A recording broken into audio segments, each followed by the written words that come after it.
Hi, welcome back to another episode of We're in My Jeep. And Jeremy's eating again. Because now it's going to be a running joke since yesterday you said, why am I always eating in these videos? On camera? No. You're always eating on camera and now you're eating again. That's true. That's true. So we're going to get right to it with this. We're driving into town to hang out and do friend stuff. But last night, we were editing, and I mentioned, I kind of was joking about how when you do YouTube and you have to spend so much time watching yourself to edit a video, unless you're one of the big YouTubers who doesn't have to deal with it and hires an editor. But I edit all my own stuff, and actually that I've said in the past, that's one of my favorite parts of it. I have so much fun doing that. To me, that's really creative. I love it. But I get to the point where I almost have this loathing, like self-loathing, because you also notice, unless you're just like a person who's so in love with yourself, which I'm clearly am not, that's a whole other podcast. You have this thing where you notice every little flaw and every mistake you make. And I think that's also me being a perfectionist, which I've tried to let go of as much as I can. If I was still the perfectionist I used to be back in the day, I wouldn't even be doing YouTube. Sure. And that's the reason it took me so long to actually start being active on my channel regularly, because I thought, oh no, I'm not good enough. I don't look right. Who wants to listen to me? I sound like a dork, you know. I'm like, right. And I was like, I'm never going to be, and I was only looking at people like Nikki Tutorials and these really gorgeous, I'm like, all the beautiful people, and I'm like, who wants to see me? Oh God, nobody, it's just, people are going to hate me. So I let my own worry of not being good enough stop me from doing YouTube. Luckily, I had friends like Jeremy and my friend Shannon who were like, shut up and do it. Just do it, you know. But in doing that, also when you go into it with some doubts and things, you spend hours editing and listening to yourself talk. And I was telling Jeremy, I was sitting at home and sitting on the couch, and my husband's sitting there, and I just started laughing. I'm like, God, I hate myself. Oh my God, why am I like this? Hence the title of this podcast, Why Am I Like This? Because I watch myself and I notice things. If you saw one of my recent videos, I said, when did I get a lisp? Because I feel like I have a lisp now, and I don't remember my entire life having a lisp. And Jeremy said, I said, your voice hasn't changed in the whole time that I've known you. He says my voice hasn't changed. And the other thing is, I thought my voice got higher over the past, I don't know, especially over the last few years. I used to always have I always felt like I always had this real deep voice, and people always used to think I was a guy on the phone and drive-thrus and things, and be like, sir, and I'm like, yes, ma'am. And I hate the word ma'am, by the way. Excuse me, it's ma'am. Excuse me, it's ma'am. I should go, excuse me, it's sir. But I used to, even growing up, I always had like the lowest voice. I mean, I sounded like my brothers, you know. And now I feel like my voice is so high, I hear my voice squeak and crack, and I'm like, oh, that's so cringe. It hasn't changed. I don't know what you're talking about. Okay, so you now, the only thing that I can think about is that when you, the older you get, you know, and this is like even past 30, the age of 30, you know, your hearing starts to change, and what you start to perceive. You know, everybody thinks that just means that things are going to be quiet or something like that. But no, I mean, whenever it really comes down to it, you're only missing these certain frequencies, and you're only missing them in one ear or the other sometimes. So you're hearing things. You're hearing different parts. Sometimes it's that you're hearing different parts of your voice only. So people say, oh, I have a lisp, and it's, well, no, you really don't have a lisp. It's just that you're hearing yourself differently than you're hearing yourself differently. Yeah, you're hearing yourself with perhaps some diminished high end in your voice, and that's creating a lisp effect in the way that you perceive yourself. But also, I've never recorded and watched myself. Well, that's so probably true. You're right. I probably, until just last September, I've heard myself on the phone for split seconds on a message or something. Right. But I've never, I've never watched myself on video online for hours at a time. So yeah, you're probably right. I guess I have always sounded like this, but it's interesting that I always thought I sounded a different way. Right. And I perceive my voice as being deeper than in my head. Yeah, actually I perceive. But that's just a deeper. psychoacoustic process. That's just because you're hearing more bass because you're inside. Your ears are connected to your mouth. What? So you're hearing. The joke is me. What? I did actually go and get a hearing test not long ago, and the doctor was completely blown away. He's like, you have perfect hearing. Your hearing is excellent. And I was in shock because I've been to so many concerts in my life. Mm-hmm. I listen to so much music. I used to go clubbing all the time. And then the band would play. But remember, I used to wear ear things a lot. I think of everybody in the band, I wore ear protection the most. I have my little foam ear thingies in. So I did have that going for me, but that was not until like 10 years into the band. I mean, I didn't do that from the beginning, So I really never, I just talked to Jamie the other day, and he said he got a hearing test, and he said he got a clean bill of like, you have perfect hearing, and he was shocked. So it's weird that, that thing of, oh, don't listen to music too loud, if you're in a band, you go to concerts, you're going to lose your hearing. Okay. I've been playing bass since I was 16. And I've been in bands since I was in my 20s. For 30 years, I, literally, either I'm listening to music, playing in bands, or going to see concerts for all that time. And I have no hearing damage from any of that. I'm not saying go out and do that and don't care, but I'm saying how much of that, they say, they have to say, oh, well, hearing loss, this is going to happen. But how much of it is also genetic? Because it's interesting that Jamie and I, we've been in the same band for like 20 some years or whatever. Neither one of us lost hearing from all the and we practice in Jamie's basement, and it's a small space, and it's loud down there. And God, remember it, John and Otis, it was loud too. Right. We would blast ourselves. I'd stand in front of my bass cabinet and in front of Jeremy's guitar, and my ears would be ringing and no hearing damage. Yeah. But yeah, it is. So what the doctor told me, what happens is, as you age, the part of your hearing you lose, like you said, you lose short things. So he said, as you age, you don't lose your hearing like people think you do. What you hear is you have words dropped. Right. So like a, and, the, short, like little short things like that, like little short things you don't hear. And you hear the longer words, but the shorter the word is, the more it drops. So that's kind of interesting to me, that people have an expectation of, hearing loss, you just start, everything's quiet or you can't hear as well, when he said no, actually that's not really the case. You start to drop words. It's not a big sweeping, you just lose your hearing, you just that's what I'm talking about, the perception of hearing loss, that all of a sudden the world becomes quiet. I mean, I'm sure that type of hearing loss exists, and that's what he's saying, the frequency of those short words is usually different, where it's quieter. That's the number one reason for anybody to perceive something as being mumbling or something as being lispy is actually some frequency in their hearing spectrum that is either weak and being ignored by your brain, or that is physically damaged. But I think it's interesting when I watch myself, like I'm editing, and I cringe listening to my own videos. I cringe when I listen to your videos. Yeah, I know. That's why Jeremy puts on my videos to give me watch time, but he just turns them way down. Does this pertain to what's wrong with you? Yes, it does.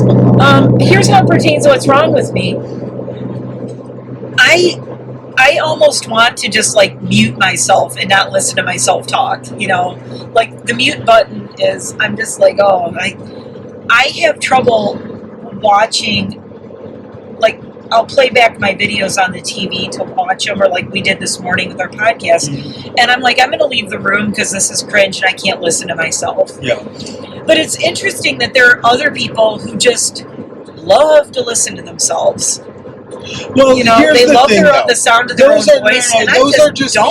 Those are just people that got over it. As time goes on, more and more, we live in a world where we're more likely to hear recorded versions of ourselves. Yeah, that's been in the past. Yeah. At the very least, a lot of times people are hearing themselves through headphones a lot more. You know, if you're doing a Zoom call with headphones on, you're getting much more of that unacoustic version of your voice, that recorded anomaly version of your voice. But here's the thing. Nobody listens to themselves and doesn't have the same experience. Everybody hears at some point for the first time their unacoustic voice, their voice that's not inside their head. And that voice is going to be very different because, again, there's not this there isn't this acoustic anomaly happening. Your mouth and your vocal cords are not attached to your to your ears when you hear yourself. So I want to say too, Jeremy knows a lot about this because his job and what he's done forever was, what do you specialize in? It doesn't matter. No, but you're the engineer. He's recorded he's recorded bands. We have a studio back in Detroit, and Jeremy has recorded a lot, like all the Half-Life stuff. He's the sound engineer, so he knows sound and mixing and acoustics and all that. So Jeremy's just not. I just want to let people know you're not talking out of your ass with this. I might be. You might be. Well, actually, yeah. I mean, let's say he's not a sound expert. Yeah. He doesn't have a degree in acoustics, but you know more than the average person about sound and frequencies. Is what I'm saying. So continue.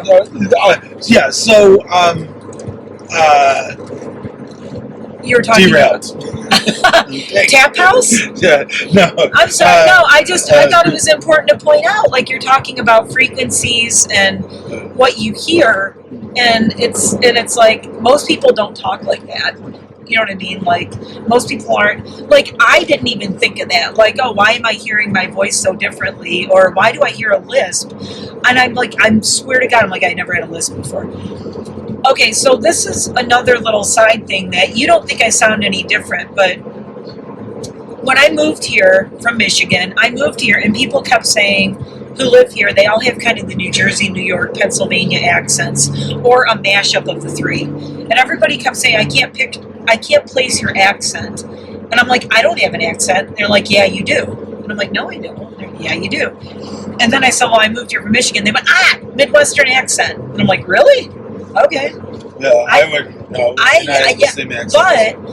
But I was specifically at Home Depot, and I was very lost and confused. And the guys, I said, "Oh, I'm new here." He's like, "Oh, where'd you move from?" I said, "Michigan." He said, "Midwest accent." I couldn't place it. So many people say that all the time. Interesting. And then after I lived here for a while, I was working in a dog grooming salon. Everybody I worked with, they said, "Dog, I need my coffee so I can groom the dogs." Wada. Yeah, I worked with all these people who were born and raised in New Jersey, or they were New Yorkers from Brooklyn, and so the New York accent. So I picked up some of that, and with the rounding off the words and you want garlic on your slice. So I have picked, and I tend to pick that up. I don't try to do it. I pick it up. Like I say dog and coffee, and it doesn't feel weird to me. You want a coffee? You want to go to the Wawa for your coffee?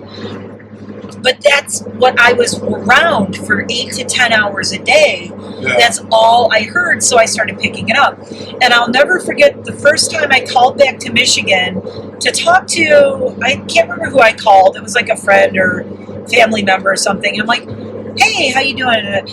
How you doing? And they said, who is this? And I'm like, you don't know who this is? Seriously? Here's my brother. I was like, it's your sister. And they're like, your voice is totally different. I called Angela and she said the same thing. She said, who is this? I'm like, your friend since second grade. Interesting. And they said, you sound so different now. But this was after I had lived here for a year or so.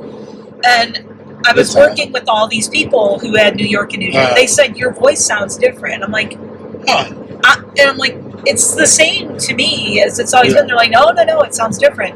And they said, you sound like you have like an accent, an East Coast accent now. Well, maybe that's what you're hearing in your voice. Maybe so I don't personally hear it. He doesn't hear, so it's interesting. We'll have to ask Jamie when he comes out. Also, language has just kind of changed in general. You know, vocal fry, upspeak, these things have changed in general. Upspeak makes me crazy, by the way. So if you hear, a lot of, but whether or not you like it or not, these things make it into language. Popular culture. It ekes into your, You find yourself... Right?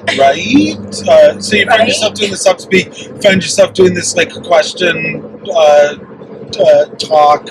What? No. You find yourself doing this question talk? This like where you're asking questions? Really? At the end of every sentence? Honestly?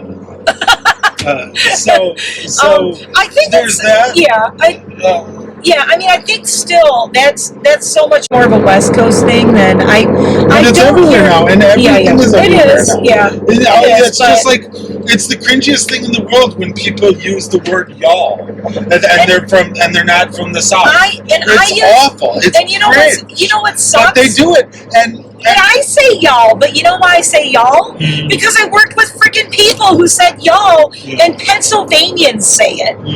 A lot of Pennsylvanians say y'all, and now I pick that up, and I hate myself for it. Youans. Y'all, yous. No, I could say use. It doesn't matter. It's even worse it's even worse when people. Give me a coffee. It's even worse when people spell it out when they do it. It's just awful because I feel like even 30 years ago, even people from the South didn't write y'all. They just spoke it because it was easy. It's part of their vernacular. But if they were writing something, they didn't say y'all. They didn't. I don't think they ever wondered how to spell it. It's very strange. But I hate that I say y'all now. I don't know how these things make it into our lexicon. These speech patterns change because of the internet. We're all hearing the same speech patterns all the time, and they are just eventually we are going to have a uniform Kim Kardashian language. We're gonna have a uniform dialect at some eventually because everybody hears the same. Everybody is incorporating every single dialect into everything that they say and do. No cap. What's that?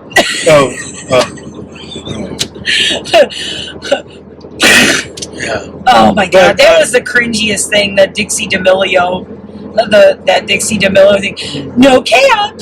And it's like, it was the whitest thing I've ever heard in my life, and I'm white, and I was embarrassed for all white people. Yeah. That was so great. It's like, I don't even know what the hell it is, and I don't want to know. You don't want to know. See, and that's why we appreciate you, because you don't know and you don't want to know. So anyway, all you need to know is it is not something white people should be saying. Here's the way that I figure it, and this is my last offering to this, is that the way that I figure it is, here's how you get over listening to yourself.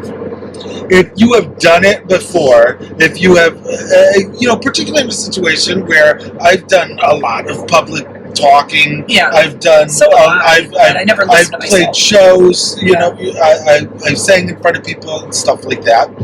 If you've gotten away with it once, then you're getting away with it. Yeah. And there's nothing more to think about. There's no greater question. There's no more questions to ask about it. You just forget about that being the case. Yeah. So that's all there is to it. Just stop thinking about it, and you'll stop thinking about it. If you stop thinking about it, you'll stop. It's absolutely as simple as that. It has no more bearing on your inner, it has no more bearing on your self-image. Yeah. Well, okay. So also, in closing, this is and to wrap this up. I had mentioned to Jeremy that I hear him so differently now that we've been doing the podcast together because I have to edit. This is the first time yesterday that we edited together. But I usually talk to him. We do our podcast, and then I do all the editing, and then he hears back what I edited.